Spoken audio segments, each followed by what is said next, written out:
Hi friends, welcome to LN words 148 channel. Friends, ఈరోజు ఆమె స్నేహం కథ పార్ట్ 3 గురించి తెలుసుకుందాం. ఫ్రెండ్స్, పార్ట్ 1, 2లో మనం తెలుసుకున్నది ఏంటంటే, సరోజ రాత్రిపూట టైంలో లిఫ్ట్ కోసం ఒక సార్ని అడిగి జాగ్రత్తగా ఇంటికి వెళ్ళింది. ఆ సార్ తన మీద చూపించినటువంటి కేరింగ్కి అతని దగ్గర ఫోన్ నెంబర్ తీసుకొని అతనితో మాటలు పెంచుకుంది. ఆ విధంగా వాళ్ళిద్దరి మధ్య స్నేహబంధం బలపడింది. అయితే ఆ స్నేహబంధం ఇంకొక బంధానికి దారితీస్తున్నటువంటి క్రమంలో సరోజ దానిని తిరస్కరించింది. సరోజ ఎప్పుడైతే తిరస్కరించిందో ఇక ఆ సారు సరోజని తిరస్కరించడం మొదలుపెట్టాడు. కానీ సరోజకు మాత్రం అతని స్నేహాన్ని వదులుకోవడం ఇష్టం లేదు. కానీ ఆ సారు చెప్పిన దానికి ఒప్పుకోవడము ఇష్టం లేదు. పార్ట్ 3లో ఏం జరగబోతుందో చూద్దాం.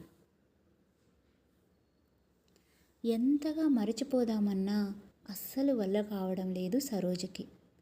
ఇంట్లో పనుల్లో హుషారు తగ్గిపోయింది. భర్తతో చనువు తగ్గిపోయింది. చాలా డల్గా ఉంటుంది.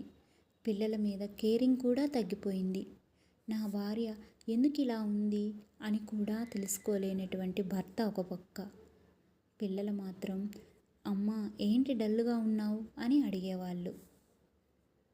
ఎంతైనా ఆడపిల్లలు కదా, అందుకే అమ్మని అర్థం చేసుకున్నారు. ఇక డైలీ రొటీన్ వర్క్స్లో పడింది సరోజ. అయినా కూడా అతనే గుర్తొచ్చేవాడు.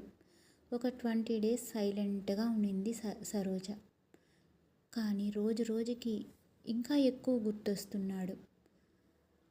చెప్తుంటారు కదా, మనం ఎంత ఎక్కువగా మర్చిపోదామని ట్రై చేస్తే అంత ఎక్కువగా గుర్తొస్తారు కదా, ఆ విధంగా గుర్తుకొచ్చేవాడు.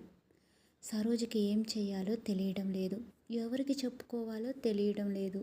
ఈ విధంగా ఎందుకు అవుతుందో కారణం కూడా తెలియడం లేదు. సరోజ మళ్ళీ అతనికి మెసేజ్ పెట్టింది, ఎలా ఉన్నారు అని. No response. అట్లీస్ట్ ఎలా ఉన్నారు అని అయినా అడుగుతారు అని అనుకునింది.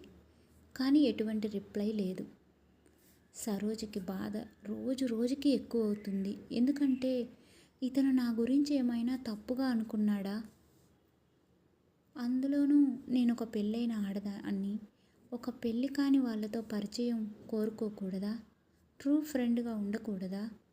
అతను ఫ్రెండ్ అన్నాడు, నేను ఫ్రెండ్ అన్నాను. మరి స్నేహం అంటే ఏమిటి? స్నేహం అంటే ద్రోహమా? కాదు కదా. ఇవే ఆలోచనలు. నా తప్పేమిటి? ఇప్పుడు నేను ఎలా ఇందులో నుండి బయటకు రావాలి? ఈ విధంగా ఆలోచిస్తూ సరోజ ఒక విధంగా డిప్రెషన్లోకి వెళ్ళిపోయింది. కానీ ఇవేమీ తెలుసుకోలేనటువంటి భర్త. సరోజ అదే బాధలో తన డైలీ జీవితాన్ని కొనసాగిస్తూ ఉంది. ఒక్కసారిగా అతని గుర్తుకు వచ్చినప్పుడు ఉక్కిరి బిక్కిరి అయిపోయేది. అతని మీద ఎలాంటి బ్యాడ్ థాట్స్ లేవు. ఫైనాన్షియల్ ఎఫర్ట్స్ పెట్టుకోవాలని లేదు. కానీ ఈ వింత కోరిక ఏమిటి? అతనితో స్నేహం చెయ్యాలనేటటువంటి ఈ కోరిక ఏమిటో సరోజకు అర్థం కావటం లేదు. ఎందుకు అతనితో స్నేహాన్ని ఆశిస్తుందో తెలియటం లేదు. ఒక్కోసారి ఇటువంటి ఆలోచన ఏమైనా తప్ప అని తన మీద తనకే అసహ్యం వేస్తుంది.